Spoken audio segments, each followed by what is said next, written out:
Yeah, not thinking about it. 14 years ago. Don't you think even now sometimes you say things you're like, I shouldn't have said that. No, unless it's I don't. Yeah. I don't unless it's about a person. Like sometimes it's about people. Yeah. that That's feel what we bad. learned. We learned to stop making fun That's of retarded hard. children on the internet Don't because do they that. have No, we families. Well, we do sometimes, but I've had to apologize to multiple families of mentally handicapped people because we've done bits on the show, and I mean, we've gotten into where they would come to me and be like, what is wrong with you? This is like a child that has like Down syndrome. We're like, we had no idea that they. But then they get on the phone with Lewis and they're like, I didn't mind. It was funny. The problem is Didn't that happen? Didn't someone say to you? Well, They were like, I know you're kidding. Well, no, the twice now that happened, and both times I ended up becoming very friendly with the family. They came out to see me at shows. They brought the kid Oh, now it's your burden. because That's the problem is like you're saying things with your friends like you would normally say. Right. Yeah. But then you don't realize. Ron Bennington calls it corner talk. Just corner talk with the guys. But there's a real Yeah. person on the end of these stories sometimes, Exactly. and that's the thing. The only thing that's changed is I think in the beginning we would just say whatever. There'd be a silly story, and now I'm going like, well, all right, is this person going to hear this? And it's just a normal person who's like, their parents are raising a special needs kid. It's a tough enough life as it is. Buddy, I felt terrible. Last time I came in here, when you talked about, I was like, hey, there's that video going around of that girl freaking out. And I was just going like, yeah, it's just like, she wasn't ready for this moment, but I went through, didn't say the name on purpose. And there's so many videos on the internet that are like, Jay takes a shit on this girl. Yeah. And I'm like, no, it's not what I did. Well, Yeah. sometimes you say things because you're just talking, and then Sure. you realize, like, God, that other person's going to hear that. I did that recently, and I'd like to apologize to this guy. There's this guy named Flint Dibble, who's an archaeologist, and I said, he attacks other archaeologists like Graham Hancock, and he says some terrible things, but what I did was very counterproductive. What I said was, like, these weak, bitchy men, and I named him. I'm like, and then he tweeted about it. He said, I have stage 4 cancer. And I'm like, fucking forgot he had cancer. I didn't mean him physically. I meant his behavior, but it made me feel bad. So Well, the guy's got a bitch body that's been I want to taken over tell him cancer. I was wrong. What I said, I shouldn't have said. There's sometimes I say things and I just think I'm talking with friends, and I realize it's going to hurt someone's feelings on the other. And it's counterproductive. Like, I'm doing the exact thing I'm accusing him of doing. He's attacking other people. I'm attacking him. It's stupid. And we can be funny with anything. You don't need to like. But I wasn't even being funny. I was talking to an archaeologist. I got angry at this process that sometimes like established archaeologists are attacking these people who have legitimate ideas. But I shouldn't have done it that way. And you just Like sometimes archaeology you're is your one talking. passion. No, it's like I talk about a lot of different things, but I talk too often like I normally talk. Like sometimes when you're talking about like a serious thing, like you probably shouldn't insult people. It comes normal. Like, fuck that idiot. Like it comes out. Sure. And you go, Yeah. shouldn't have. Yeah, We do that all the time. you We're get like, loose. You get a little too comfortable Well, talking. can I tell you also, that's the smart move I said that Howard Stern did years ago that I'm trying to get better at and do. When you think something's ridiculous, praise it, and then use it, and you could show everybody without having to make fun of it themselves. Do you know what I mean? Oh, right. They'll make fun of themselves. Yeah. That was you the can core. definitely do that. Well, I do that sometimes when I'm questioning people and I know they're not telling me the truth. And I'll say, wait a minute, so what you're saying is, and so I don't even have to like say, that's ridiculous, You're just that's fucking acknowledging, bullshit. yeah. I just let the internet have it. Yeah, you go, You know what I really? mean? Like Epstein didn't kill himself? Like that kind of a deal? Like, okay. Like let the internet deal with this. I'm not going to deal with this. This is like, I can only be so pushy. When people don't want to talk about a specific thing or want to give you an answer that you think is pretty much gaslighting you, you're like, okay, so that's a real UFO? All right. You might, I have people come in here all the time that I know are bullshitting me. I know they are. Like, I feel it, and sometimes it's just like, all right, what are you going to do? You'll call them sometimes. Sometimes, but like sometimes I don't know. Who was the guy years ago you had an argument with? But it's sometimes when vernacular causes the problem. I feel like at the time you were just like in a rhythm of saying the word bitch at the end of a sentence a lot, and you said something. You're like, come on, bitch, you can't think that way, bitch. And he was like, you're calling me a bitch allegedly. You're bullying the shit out of me. Who was that? Was it Crowder? Oh yeah, that's right. There was a weed conversation. Yeah. Yeah. And I thought like, I was bitch. talking He was like, to him like a bitch. comedian, Yeah, like he yeah, would just yeah. go along with it, and he got genuinely offended. He was like, And you I was called like, me a I didn't bitch. And I feel like mean you're that. bullying me. Yeah, we said we were bullying him because we were like researching information live that was countering what he was saying. It was trying, and he didn't have access to it. I was like, all right, whatever. So I he's just being a real bitch. I was trying to be a good host, and I wasn't. And I was being too like a comic. Like I could talk to you that way, Sure. and we would have fun. I could talk to you that way, we would have fun.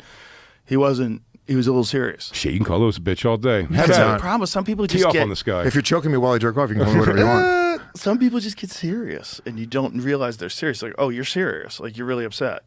Okay, because Yeah. we're so used to talking shit. It's so normal. Yeah. Like when people talk shit about me, I'm like, I would do that. Like, There is one- like, what am I gonna do? I'm gonna You're get too mad. famous to not. You can't get offended. You're so big at this point that it's just part of the territory. That's part of the problem with saying things like about that Flint Dibble guy. You don't think about it while you're saying it. Like you're saying it to millions of people. Yeah. It's like it's not just talking. You know, and you're like, Guy's dusting off a raptor bone, and you just see a tear hit it because he's listening to you in his headphones. That guy's a dumb idiot. He's I like, genuinely felt bad. my raptor bone.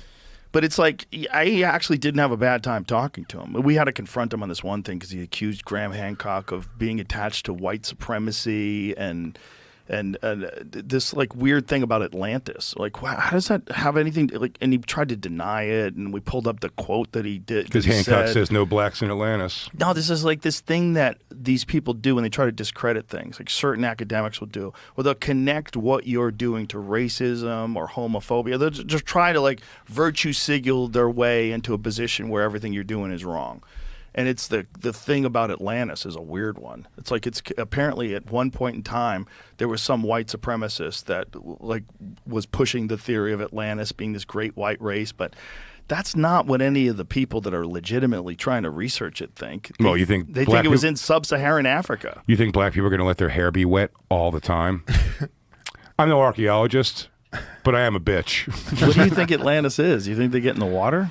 Oh, isn't it the underwater No. land of The Atlantis? The No, lost city of no, Atlantis. no, Yeah, no, what an no, idiot, no, right? no, I no. didn't think that either, Joe. We're talking about the Bahamas. What a story. Atlantis, they believe, was this structure. There was a series of concentric circles that had like a lake running through it. It's like really fascinating because there's this place called the Richard structure in South Africa. And this is another one of those things that archaeologists will argue about because this thing looks like Atlantis. And there's this guy named Jimmy Corsetti, and he gets labeled a Nazi for talking about it. It's like weird stuff, man, where they try to make you look like you're racist for pursuing this idea. And the people who defend totally that, if you understand defend it. a person You're for defending racism. you're defending racism, and Right. it becomes this whole stupid argument that nobody really believes, and it only exists on the internet. Exactly. And nobody in real life gives in a shit. academia, they believe it. Like, Yeah. And if they don't believe it, they use it as a tool. And they'll use it as a tool to dismiss you. But this is one of the things that came up during that topic, that when even archaeologists come up with a new timeline for things where it throws the old history into a tizzy, they attack them. Like, and Graham Hancock brought up this concept of Clovis first. They used to think that the Clovis people, like 13,000 years ago, were the first people in North America. And this one guy found evidence of people that lived a long time ago, and they fucking ruthlessly destroyed his career. They attacked this guy, and it turned out he was right. And they found these footprints in White Sands, New Mexico. They're 22,000 years old of human beings. So they were probably living here even before that. But they destroy people that come up with an idea that throws their expertise into question. And that's what they're all doing with Graham Hancock. What they do is he's pointing out that there's some real evidence that perhaps there was an advanced civilization that was thousands of years older than we think civilization started at. No crime and only 3-pointers. Well, it is in Africa. That's the fascinating thing. It's all in Africa. Egypt's in Africa. You know, all this sub-Saharan stuff where they think the Richard structure. Let me show them what it looks like. It's crazy because the area, when you zoom out, looks like it was hit with a massive flood. Like everything looked like all water erosion, like it was like massive amounts of water just destroyed the landscape. It still looks like that today. And it's in the exact same plate. Like it's the mountains are north of it, the sea is below it. That's what it looks like. And that is like the size that Atlantis is described in Plato's recollections of it, or Plato's stories about it. You know, there's a lot of debate about it, but the position that it's in and the weirdness of what it is makes a bunch of these ancient history guys that really believe in Atlantis, just like they really believed in Troy. They thought Troy was mythical until they found it, and then they're like, "Oh, geez, Troy was a real thing." So there's a lot of these people that are the gatekeepers of academia. And they don't want anything to be dated older than what they've established and what they've taught in lectures. And Oh, because everything's wrong then. Everything's wrong. Well, everything is wrong. There's weird For stuff sure. like Lebanon. Have you seen those fucking stones in Lebanon? No. There's these immense, I think they're called the trilithon stones or the trillion stones. They're so fucking big. And they're supposed to be, somebody's moved these from a quarry and placed them in place. And you look at them like, how? How long ago? And then there's older stuff. There's stuff that's built on top of it. Look at the I don't size know of if these my fucking Flintstone stones. theory works here, but I think it's a brontosaurus that a man is controlling. Baalbek, that's what it is. Look at the size of these fucking stones. And if that one up in the top in the center, right to the right of that, Jamie, that one. So that shows you the size of these fucking stones that are in place. Like if you put a person next to them, they'd be like, these are 5 meters high. That's fucking bananas. How many miles man. per hour is that? I don't know. 5 meters, 25 feet. So those are 25 feet high. 15. Oh, sorry. It's 3. Right. Yeah. Sorry. My math sucks, obviously. But these stones weigh some fucking insane amount.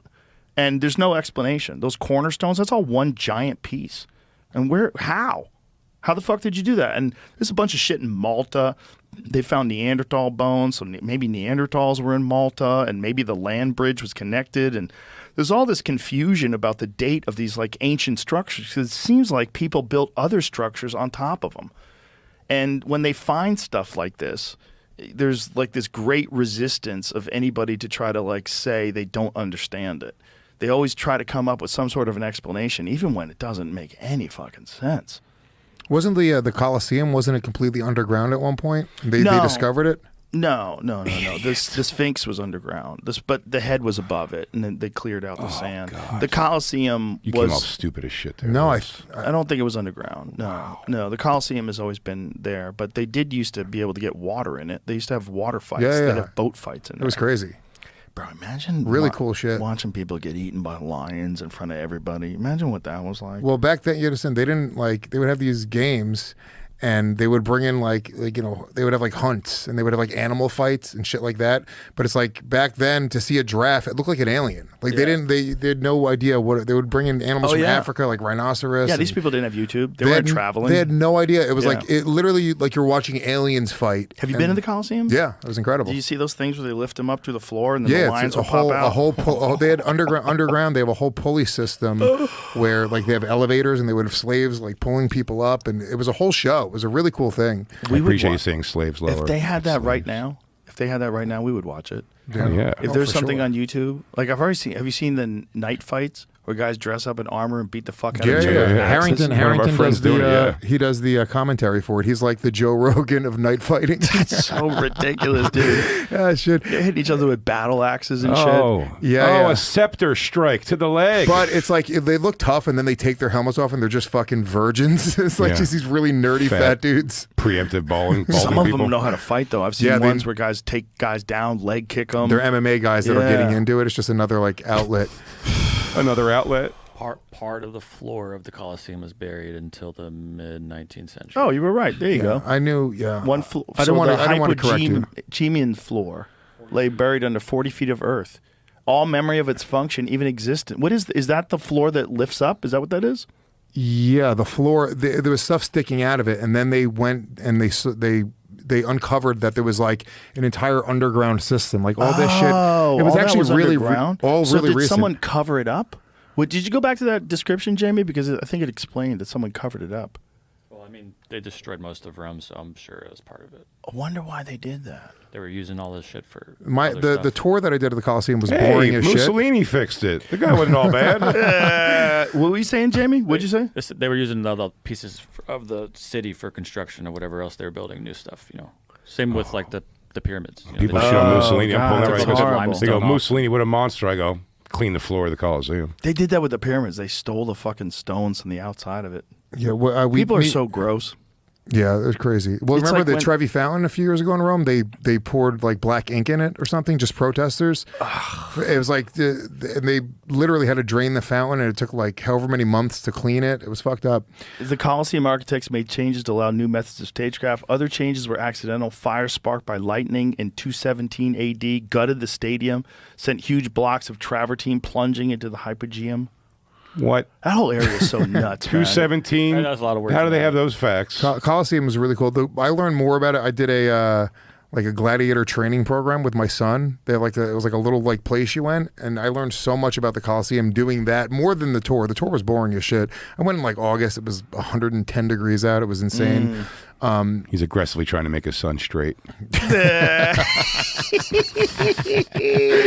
But that was a cool experience. Like, dude, It's fucking cool as shit, man. they didn't 'cause kill it's- each other. The gladiators, like that's all like It's lore. lies? That's They all lies. didn't? There was none of because it was like pro wrestlers. If your gladiator killed another gladiator, the guy who owned that gladiator would have to pay the other guy who owned that gladiator. They were all slaves. So it was all just show. It was like pro wrestling. They would cut each other, but they had like big, like fat bellies, so they wouldn't cut each other's organs. They had to like do it What? in a certain way. It was all show. Really? It did happen once in a while, but that was more rare when you see an actual death. So occasionally they would fight for real to the death. I don't even. Yeah, I'm sure occasionally they did. Where but did you get all this information? from my gladiator training program? Really? Yeah. The guy's certified. I mean, what are you gonna do? Argue the guy's But like certification? the He's got different paperwork. weapons and the costumes they would wear and like the type of Yeah. armor they would wear is like there was like, you know, whatever, like, you know, a couple dozen different types of guys, and you'd be like, oh, that's the guy with the fucking mace and like Yeah. a certain helmet. And it was like it was free as well. All the people in Rome, there wasn't a ticket price. The government would sponsor it, so it was just to get people like, you know, keep them happy. And fucking the richer you were, the closer you were. Like all the peasants would be up in the rafters. Right. But So the movie Gladiators bullshit? Is that what you're yeah, a trying to lot tell of it's me? bullshit. There was no thumbs down, thumbs up. What? What? Common misconception that gladiators always fought to the death. The winner survived and the loser died. Very rarely, and usually with special dispensation from the emperor, would there be sign miso battles, which automatically meant death for the loser, with no chance of being spared. So occasionally they died. Yeah. Very rarely they Does that mean died. But they were Gladiator- like celebrities. Like the gladiators would come out and they were like, Wow. Do Some you think historians this say, means- oh, wait a minute, 1 in 5 died in battle. That's a lot. Others say 1 in 10. Most only lived to their mid-20s, which compared to today's well, they average- would die of their injuries very often. It wasn't like it was fight to the death. They just would didn't just have get medicine. stabbed. Like, yeah, they would They get get stabbed and staph get infected. infection. But Gladiator 2 was right, though, right? But that, I mean, when he's talking about the water, they would fill it up with water and have boat fights. That was a real thing in Gladiator 2. Oh, I see. Now I'm bummed out. I thought they really fought to the death. Like every time. Yeah. Yeah. God damn, dude. Well, I've got bad news about the WWF also. Oh my God. Then you know what? I might as well pull the Band-Aid off if we're already here. Wrestling also. But it was like akin to pro wrestling. Like they would have like personalities and people would like, you know. That was a problem in Japan in the early days of MMA. Some of the fights were fixed. Yeah. You could tell. You could tell like certain guys would win by leg lock. Well, they'd That's have, where like, you can stomp and They'd shit have too, right? professional Yeah, you could do wrestler, everything. Yeah. like promoters do those MMA fights. What does it say, This is Jamie? describing the animal hunts they did, but I'll skip ahead to this part here. Hypogeum played a vital role in these staged hunts, allowing animals and hunters to enter the arena countless ways. Eyewitnesses describe how animals appeared suddenly from below as if by magic, sometimes apparently launched high into the air. The hypogeum allowed the organizers of the game to create surprises and build suspense. A hunter in the arena wouldn't know where the next lion would appear or whether 2 or 3 lions might emerge instead of 1. Yeah, out of those like Holy trap doors shit. in the bottom, a lion would just jump out, and you're watching a dude like hunt lions. How cool is that, though? This uncertainty could be exploited for comic effect. He goes, guys, I'm not afraid of no bullshit ass lion. I fuck a lion. He's right behind me, isn't he? Emperor Galenius punished a merchant who had swindled the empress, selling her glass jewels instead of authentic ones, by setting him in the arena to face a ferocious lion. When the cage opened, however, a chicken walked out to the delight of the crowd. Galenius then told the herald to proclaim he practiced deceit and then had it practiced on him. The emperor let the jeweler go home. Whoa. So they let people, so it wasn't that Killed mean. him days later. They were less mean than we thought. Yeah, Yeah. it was still pretty brutal. Well, it was a fucking brutal time to be alive back then, man. Dude, 1 in 5 got to live. Relax. 1 in numbers 10, rule. maybe 1 in 10. Maybe even 1 in 10. No Yeah. big whoop. I bet a lot of dudes were sliced up, though. You ever see those Nazi dueling scars where the Nazis in like when they were in like military school, they would have duels with sword fights, and their faces would get slashed up, and that was like their badge of courage. So all the Nazis that came over for NASA, they all had these like crazy Nazi dueling scars. All over their faces. Yeah, you ever see those? Bro, it's so creepy. They do the shit we do now in arenas too, with like t-shirt guns. Ah! Snacks fell from the sky. Snacks as What- abundantly as hail, one observer noted. along with wooden balls containing tokens for prizes, food, money, or even the title to an apartment, which sometimes set off violent scuffles among spectators struggling to Nothing grab changes them. today. Nothing. There used to be a blimp that would go around the Sixers stadium and drop coupons for Hers potato chips, and I've seen people fall off of balconies for them. It was as hot as a boiler room in the summer, humid and cold in the winter, and filled all year round with strong smells from the smoke, sweating workmen packed in the narrow corridors, and the reek of the wild animals. No bathrooms and all that. Did people just shit into holes? Well, they always did. Where would you go if you're hot and you're drunk? And everybody's got the plague. All right, boys. Should we wrap this bitch up? Sure. Yeah. Let's bring it home. Thanks you so much. Thank you very Are we much. officially in the Rogan sphere now? Yeah, you're in. Come on, man. God. You were always in. All right, you said it here. So You were we're here. always in. What the fuck are you talking about? We just don't see each other enough. Please watch my specials. Yes. Them Day, both yes, available on They're YouTube. awesome. Anything you got? Yeah, check out Story. It's mine and Big J's new podcast, Story Wars, which is great. And yeah, I got a book actually. You know what? You wrote a book? I'm writing. I'm almost done with it. It's coming out December 2nd. It's pre-sale right now on Amazon. What's it about? It's my childhood memoir. Oh, wow. Yeah, it starts off with the What made you want to do that? a dude who wrote other books was like Knives and Spoons, Yeah, a memoir. yeah. He was like, "Hey, dude, I can get you a book deal," and I was like, "Really?" And then I started working with him on it, and yeah, it's been good. It's dark, it's funny, it's fucked up. It's about just my fucked up childhood and finding comedy. I always admire someone who can write a book. Yeah, Like I always admired Norton. He's written a couple of books. I'm Yeah. like, damn, you wrote a whole book. Like, actually wrote a book. Norton's the man. Norton's in town right now. Yeah, yeah. He's here Friday. He's doing Story Wars tonight. Nice. Nice. Where you guys at the creek? No, we're at your club. Oh, you're my club. That's how little Joe knows about his own fantastic. club. What time is Christ. it? This is our path. 7:30 and 10:30. Why don't you come, Joe? Why don't you come on Story Wars? Oh, I don't have any good stories. That's I used them all up. You, I used them all. I've had 2,500 fucking episodes. I've used them all up. I you have don't need nothing good left. stories. I'll tell you all. It's going to be something that goes, once on an archaeology journey. I'm like, oh, this is Joe. This is definitely Joe, I think. I think this one's Joe. One time I was talking to the director of the CIA. He's like, well, that must be Joe. Took out a black bear from a helicopter with a crossbow. I appreciate you guys. Thank you. It was a man. lot of fun. Thank Thanks, you. Joe. All right. Bye, everybody.